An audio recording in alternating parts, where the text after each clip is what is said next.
Tel El Amarna.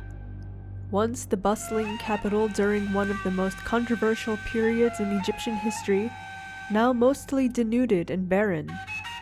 The city was founded in the 5th year of the so-called heretic king Akhenaten, who ruled for 17 years between 1352 and 1336 BC, for his new god, the Aten, who was worshipped seemingly to the exclusion of all other gods.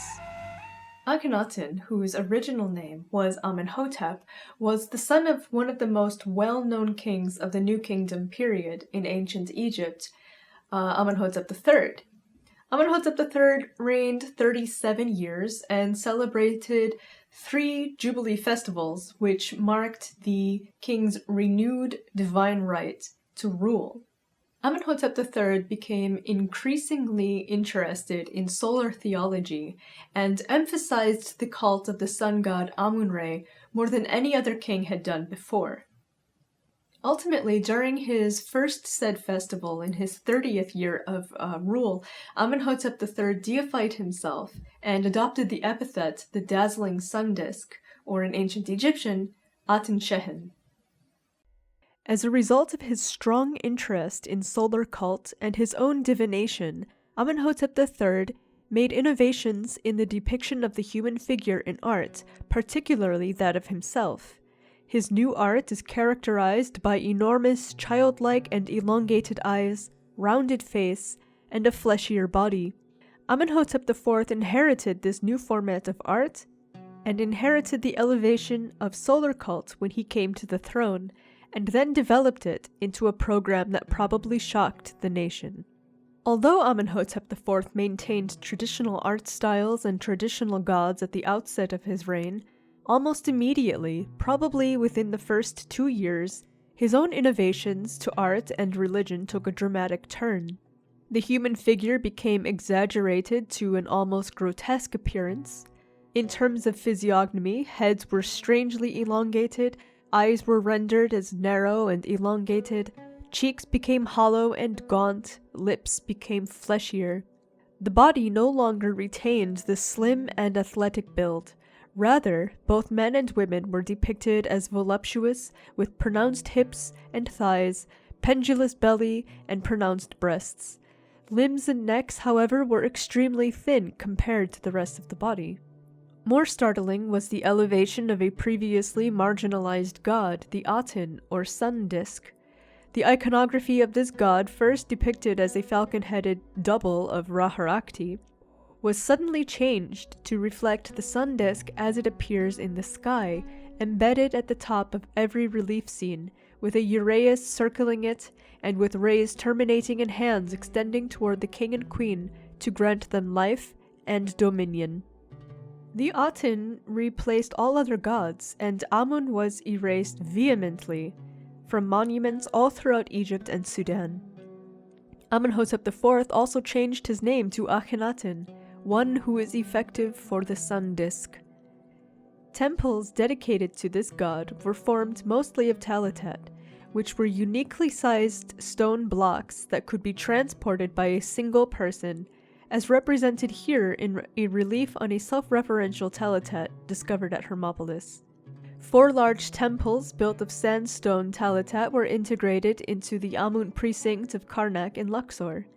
In the later reigns of Horemheb, Seti I, and Ramesses II, these temples were dismantled and their blocks reused as fill in the monuments constructed by these kings.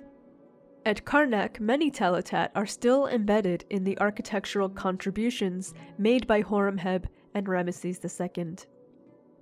Also new was the extensive name of the Aten, often called the didactic name, which was enclosed within cartouches. The Aten's name underwent multiple stages of development, but the earliest format, used until year 9 of Akhenaten's reign, was Ra-Harakti lives, rejoicing in the horizon in his name of Shu, light, which is in the Aten. Perhaps the boldest of Akhenaten's endeavors was the shifting of the capital city to an untouched region of Egypt at a site he called Akhetaten, the horizon of the sun disk, now called Amarna. He established this site in his 5th regnal year and immortalized the event on boundary stelae. These were enormous rock-cut stelae that lined the northern, eastern, southern, and western borders of his new city. I shall make it as the horizon for the Aten, my father, for Aten to arise out of them daily, filling them with his fair and loving rays, at the seeing of which every land lives. So make Akhenaten as an estate of the Aten, my father, in its entirety. By year 8, Akhenaten, Nefertiti, their daughters, and a large part of the country's population had moved to and settled in Amarna. Many temples and palaces were built there, along with a large city, suburbs, and villages in the desert. Tomb reliefs give the image of a royal family content with their world that they had built for themselves. However, what was happening in the rest of Egypt? Scholars mostly focus on Akhenaten's activities in Thebes and especially in Amarna, but the entire Egyptian population did not transfer to Amarna. The rest of the country was still populated, and the other major cities like Heliopolis and Memphis continued to be major cities during his reign. Those two cities even housed Aten temples of their own. Often it is thought that Akhenaten and his family became rather insular after the establishment of Amarna and lost all interest in affairs of state in favor of his fanatic worship of his new god. But there is significant evidence that shows that Akhenaten's religion, Atenism, was present throughout Egypt and Sudan during this time. Two sites that will be examined here are Akhmim and Abidos in Upper Egypt. Akhmim was historically an important site because it was the cult site of the creator god Min, known since the pre-dynastic period. It was also important because it was the ancestral town of Akhenaten's maternal side of the family. His grandfather Yuya was a priest of the cult of Min, as well as a member of Amenhotep III's court. Yuya's daughter Ti was made Amenhotep III's chief wife, and she continued to feature prominently in the reign of her son, Akhenaten. Akhmim is also famous for the colossal statues of Ramesses II and his daughter Merit Amun that were erected in a large temple. An excavation there in 1989 unearthed in the foundations of these statues 13 massive and fragmentary limestone blocks decorated with sunk relief, some containing traces of red and blue pigment, dating to the Amarna period. Reconstructed, these blocks show a scene of worship at an altar that is piled with bread and vessels that are consumed by the rays of the Aten, whose hands hold ankhs and scepters symbolizing dominion. One of the blocks, displaying the leftmost section of the surface of the offering table, shows the figure of Akhenaten kneeling with his arms supporting a vessel topped by a tall triangular bread loaf. This figure has been hastily and sloppily erased, probably during the reign of Ramesses II, when the blocks were reused as fill for the statue foundations. No textual inscriptions accompany the pictorial reliefs. The questions this summons are: where did these blocks come from? Were they transported from Amarna to be reused in this temple, as most scholars suggest for much of the Amarna period architectural fragments discovered outside Amarna and Thebes? Or was an Aten temple built at Akhmim, the hometown of Akhenaten's mother and grandparents? A talatat was discovered at Akhmim with an inscription that may read the temple name Gempa Aten. The Aten is found. Considerably more evidence for Aten cult in this provincial region comes from Abidos, the cult site of the regenerative god Osiris, the god of the dead. The most certain evidence comes from blocks and artifacts that had once been inscribed with the name Amun. The name was erased, a practice that occurred during the reign of Akhenaten when he tried to strike the god from existence. At Abydos, William Flinders Petrie, during his excavations at the turn of the 20th century, discovered in the Osiris temple some blocks that had once formed a chapel erected by Amenhotep I for his father, Ahmose, and the god Osiris. Amenhotep I's name was erased from the monument. However, interestingly, Osiris's name and images were left intact. Then, in 2003, New York University's excavations at the Osiris Temple in Abydos turned up a fragment of ebony approximately 11 centimeters high and 1 centimeter wide. It is inscribed with the name Nebma'adre, the throne name of Akhenaten's father Amenhotep III. A second cartouche would have contained the name Amenhotep, but it was thoroughly erased. The end of the inscription, however, includes the name and epithet of Osiris. Osiris, Lord of the Abidin Nome. Osiris, as on the blocks discovered by Petrie, was not erased. The function of the wood piece may have been as part of a box, perhaps inlay, or part of the framework of a box. It is possible that such a box would have been used as temple equipment or as a votive object, presumably in a chapel that Amenhotep III had built in the Osiris temple enclosure. A small piece of evidence for Amarna period activity in Abidos comes from a New Kingdom grave that was located in the enclosure of early dynastic king Peribsen. This enclosure, though dismantled when his successor Khâsekhemoui took the throne, had once stood beside where the enclosure of Khâsekhemoui now stands. Buried inside the New Kingdom grave in Peribsen's enclosure was a scarab amulet inscribed with Akhenaten's throne name, Neferkheperure, and an image of Akhenaten as a sphinx. Most extraordinary are the limestone talitat blocks that were found in 3 locations at Abydos: the Osiris Temple enclosure, the Portal Temple of Ramesses II, and Hekareshu Hill near Al Ghab, the cemetery of the first kings of Egypt. Again, it was Flinders Petrie who discovered the first talitat in the Osiris Temple enclosure, while fragmentary, stylistic analysis of its pictorial relief proves it dates to the Amarna period. Of the female figures on the top right, only the lower portions of their bodies survive, but these are clearly rendered in the Amarna style, possessed of voluptuous hips and thighs, accentuated by the flowing diaphanous gowns. The male figure can only be Akhenaten, arranged in a smiting pose that is found in other Amarna period relief blocks.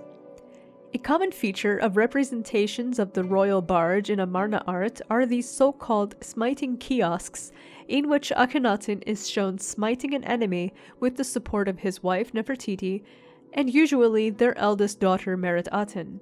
Nefertiti is also known to have been depicted as smiting an enemy, which had never occurred in art before. In 2012, one talitat was found at Hekareshu Hill, near the royal cemetery along the ceremonial way used during the Festival of Osiris.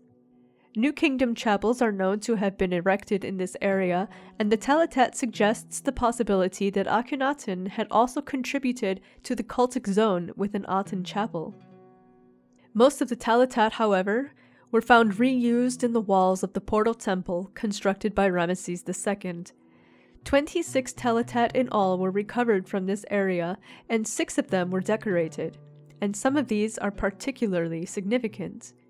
One shows the face of Akhenaten receiving life from the rays of the Aten, and another shows colossal statues of Akhenaten and Nefertiti standing in front of the columns of a temple. 3 are inscribed with important texts that bear the name of temples. One of these bears the name Rued Anku Aten, or Enduring are the Lives of Aten. 2 others bear the name Kedef Akhet en Aten, or He Fashions the Horizon of Aten.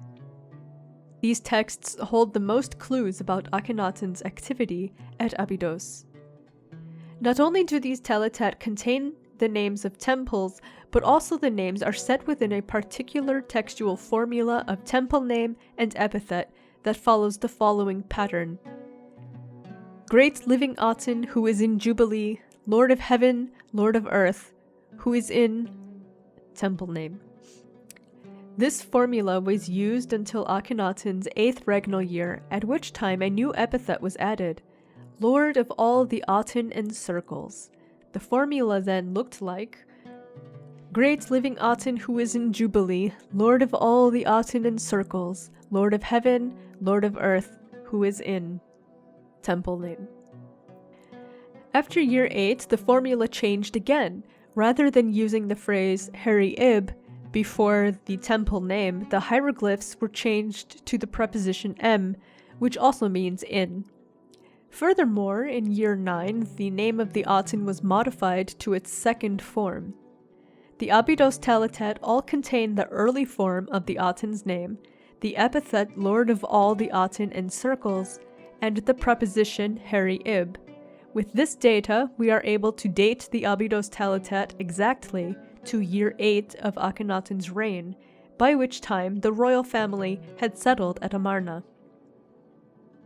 While this may seem like concrete proof that Aten chapels had been erected at Abydos, the problem is that the temple names are attested elsewhere. The Ruud Anku Aten name was found inscribed on blocks from Asyut, but more importantly, the Ruud Anku Aten also appears at Amarna. One instance is in the tomb of the official Ai, who would later become king. The ceiling texts in his tomb read, "May you, Ai, be given incense and cool water in the Ruud Anku Aten by the king, the son of the Aten, who commands it for you forever." The text does not state where the temple is, whether Amarna or some other city. However, in the desert far east of the ancient city is a site now called Kamel Nana. There was a complex of cultic structures and associated buildings found there. Among these was the sunshade of Ra. It is textually attested in fragments of blocks as having been associated with the Ruud Anku Aten.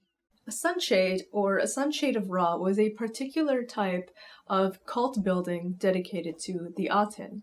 It was a chapel which is on a smaller scale than a temple, and they were built on the behalf of the royal women.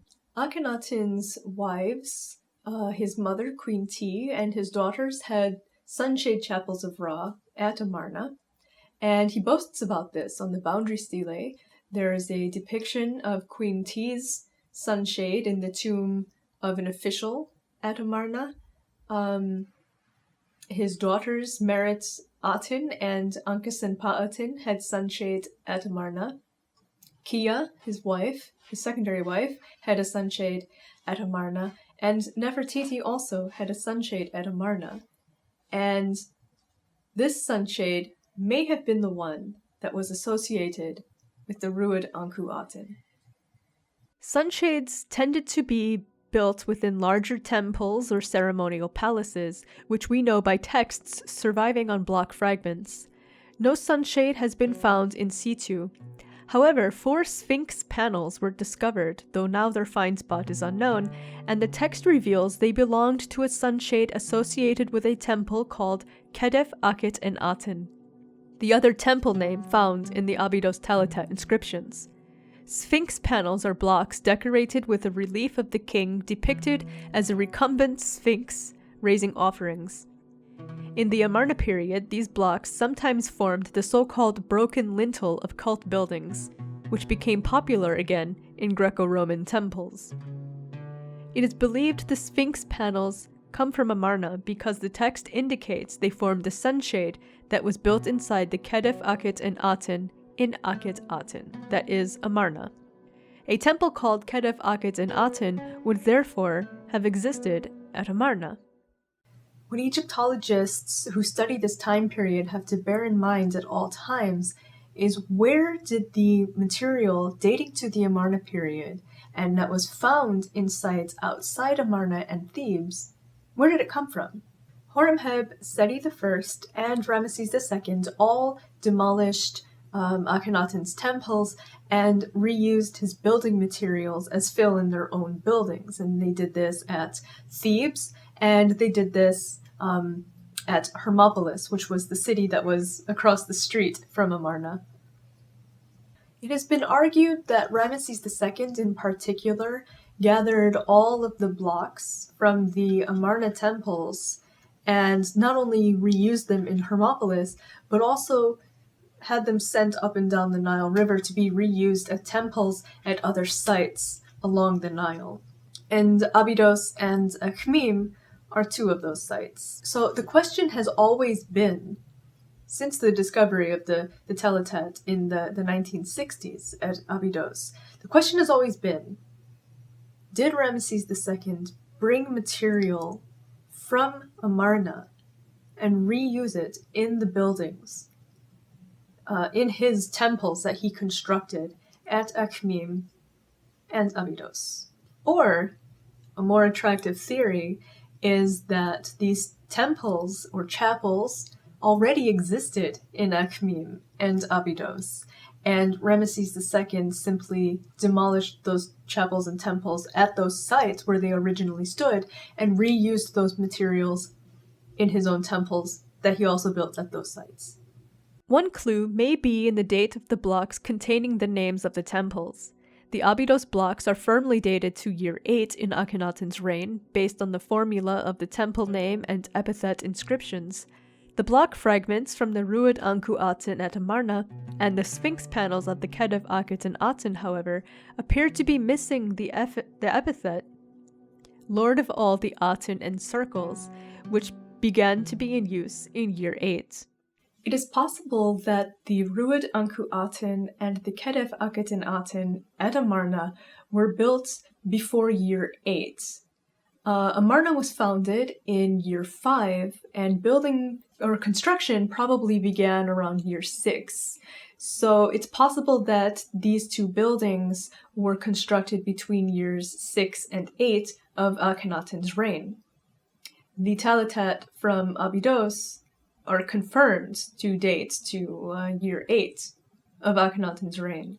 So this may be compelling evidence that two chapels were actually built in Abydos, rather than these materials were brought back from Amarna, or brought from Amarna and reused in the buildings there. Moreover, the blocks discovered at Akhmim are enormous, certainly not transportable by a single person like the Talatat are. Bringing them all the way from Amarna seems rather an odd choice. Furthermore, there were multiple limestone quarries in use in and around Abydos and Akhmim since at least the reign of Amenhotep III. Limestone was easily locally sourced. Almost without a doubt, an Aten temple, perhaps named Gempa Aten, was built in Akhmim, the cult site of the creator god Min and hometown of the queen mother Ti. At Abydos, it seemed until recently strange for two Aten chapels to have been built at the site. One of the chapels would have probably been built in the Osiris temple enclosure where Petrie found the first Talatat. Likely, the chapel would have been near the Ka chapel of Amenhotep III, from which the ebony fragment would likely have come. The equipment in Amenhotep III's chapel was probably still in use, which would explain why his name is erased. It also indicates that the cult of Osiris continued to be practiced alongside that of the Aten. The second chapel may have been erected at Hekareshu Hill, among the other New Kingdom chapels along the processional route for the Osiris festival. If this is true, it may be further evidence that Osiris continued to be worshipped at the site, along with the Aten. After all, Osiris was not erased from monuments, and funerary activities continued to take place there.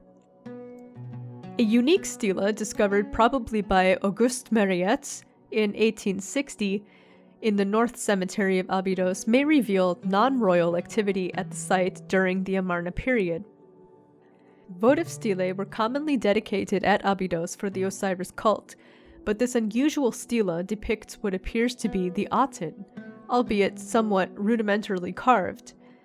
The Aten depicted by itself is uncommon in Amarna art, though there are few examples from Amarna that are exceptions. This stela illustrates not only the Aten, but it is accompanied by unexpected iconography. Usually, in the Amarna period stelae, the Aten shines above the royal family, but here it hovers over a boat conveying a celestial body and an adoring baboon. Traditionally, in Egyptian art, baboons worship the sun, but here the baboon is worshipping the moon and lunar crescent. An amulet discovered at Amarna has the same iconography, but it has been mistakenly identified as a sun disk.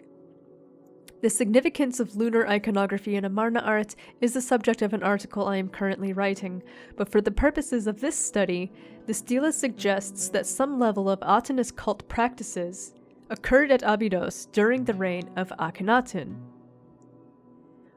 Why would Akhenaten build cult buildings at Abidos and Akhmim, two provincial sites that were more religious centers than they were metropolises? A temple at Akhmim may be explained by the fact that it was the ancestral home of his mother's family, but also Aten cult buildings may be linked to the gods that were traditionally worshipped at those sites. The Aten was a creator god. He was the god beside whom there is none, meaning not necessarily that he was the only god, but at the very least he was the top god, and other gods were merely a part of him. The Aten recreated the universe, including himself, every day. This is very exhausting, and it could be why the Aten consumes so much food, which is demonstrated in the art of the Amarna period and also by the hundreds of offering tables that were erected within the great Aten temple at Amarna. There were definitely Aten temples constructed at Heliopolis and Memphis, which were the cult sites of the creator gods Ra and Ptah, respectively. Min was the creator god worshipped at Akhmim. Osiris was the creator god or regenerative god worshipped at Abidos. I suggest something that is possibly scandalous. I think these sites were attractive to Akhenaten because they were the sites of creator gods. Establishing an Aten cult at these sites allowed the Aten to integrate the creative properties of Min and Osiris into itself, and with the support of these other creator gods, the Aten could effectively recreate everything, including itself, every day. The temples and chapels that may have been erected at Abidos and Akhmim shared names with buildings that were constructed at Amarna. They may have served very specific functions at Amarna that were then applied to those temples and chapels at Akhmim and Abidos. For instance, the sunshades of the Ruad Anku Aten and the Kedef Akhet and Aten, which were built on behalf of Nefertiti and another royal woman, perhaps had counterparts at Abidos. While the major temple called Gempa Aten, or the Aten is found at Amarna, and another at Thebes, may have had its counterpart in the Aten temple of Akhmim. This pattern is found in many sites outside Amarna and Thebes, and may indicate that there was a cultic network between the temples at various sites. Many scholars have argued that Akhenaten forced his religion onto the population, shutting down all temples and siphoning off their income to be used in Aten temples. Instead, Aten temples and chapels at other sites may not have been erected at the expense of other cults, but rather as an effort to integrate the new religion with the traditional cults that supported the Atenist theology. While it is true that the god Amun was not accepted and was systematically erased from monuments and objects, worship of other major gods, creator gods, and regenerative gods continued to be accepted, and maybe even encouraged.